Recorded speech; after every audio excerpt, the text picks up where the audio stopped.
செங்கோட்டையன் கண்டு ஆள் பலமும் படை பலமும் கிடையாது அவருக்கு. கட்சிக்குள்ள ஒன்றும் பெரிய செல்வாக்கெல்லாம் கிடையாது. அந்த நான் பகுதியில கூட சொல்றது இல்லையா? இல்ல. இதுல என்ன கவனிக்கணும், அந்த குறிப்பிட்ட பகுதியில அவருக்கு ஏதோ கொஞ்சம் செல்வாக்கு இருக்கலாம். கட்சிக்குள்ள என்ன செல்வாக்கு? மாநில அளவுல எடப்பாடியை சேலஞ்ச் பண்ற அளவுக்கு செங்கோட்டையனுக்கு ஒண்ணுமே கிடையாது. ஏங்க 4 வருஷம் அவர் சிஎம்மா இருந்தார். அப்ப யாருக்கு அதிகமான பொருளும், பணமும், ஆள் பலமும் சேர்ந்திருக்கும்? ஓபிஎஸ்ஸாலே சேலஞ்ச் பண்ண முடியல எடப்பாடிய. செங்கோட்டையன் எப்படி சேலஞ்ச் பண்ணும்?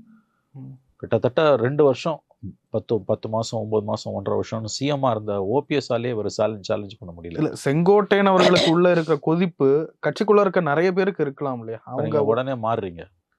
செங்கோட்டையனோட செல்வாக்கை பத்தி பேசும்போது கட்சிக்குள்ள இருக்க கொதிப்பு பத்தி பேசுறீங்க. இல்ல அவர்களா ஒரு கட்டத்துல அணி சேர மாட்டாங்க. அவசியமே இல்லை. எதுக்கு சேரணும்? இப்போ எடப்பாடி பிஜேபி அலையன்ஸுக்கு ஒத்துக்க மாட்டேன்றாருன்ற ஒரு காரணத்தால தான் இன்னைக்கு அவருக்கு எதிராக இன்னைக்கு கலகம் அடிக்குது. கட்சிக்குள்ள 90% அவருக்கு எதிராக இடைநிலை தலைவர் செகண்ட் ரேங்க் லீடர்ஸ் பூரா இன்னைக்கு எடப்பாடி கிட்ட வைக்கிற கோரிக்கை பிஜேபிக்கு அலையன்ஸ் வேணும்னு. எடப்பாடி அதை உறுதியாக மறுக்கிறார் இது வரைக்கும். நாளைக்கு என்ன பண்ணுவார்னு தெரியாது. இப்போ மாற ஆரம்பிச்சிருக்காரு. நான் ஒப்புக்கொள்ளிக்கிறேன், அவர் மாற ஆரம்பித்திருக்கிறார். அவரே பிடிமானம் தளர ஆரம்பித்திருக்கிறது. பிஜேபி கூட்டணிக்கு மெல்ல மெல்ல எடப்பாடி இறங்க ஆரம்பித்திருக்கிறார் என்றுதான் நான் பார்க்கிறேன்.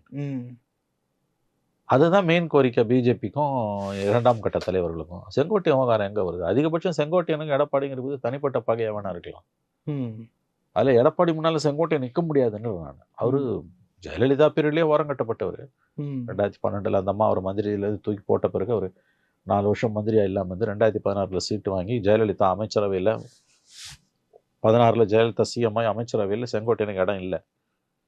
அதுக்கு பிறகு சசிகலா ஜெயலலிதா போகிறதுக்கு முன்னால தான் பள்ளிக்கல்வித்துறை ஜெயலலிதா சசிகலா கொடுத்துட்டு போனாங்க அவருக்கு, செங்கோட்டையனுக்கு. ஏன்னா 12 செங்கோட்டையன் மந்திரி சபையிலேருந்து தூக்குறதுக்கு காரணமே சசிகலா. அதை சரி பண்ணிட்டு போனாங்க அவங்க. அதுக்கு பிறகு 4.5 வருஷம் அவர் அமைதியாக இருந்தார் எடப்பாடி கிட்ட. எந்த பிரச்சனையும் பண்ணல, உங்களுக்கு தெரியும். இப்பயும் அவர் இந்த 4 வருஷம் சைலண்டாக தான் இருந்தார். சமீப நாட்களில் 2 மாசமா ஏதோ பிரச்சனை ஓடுது.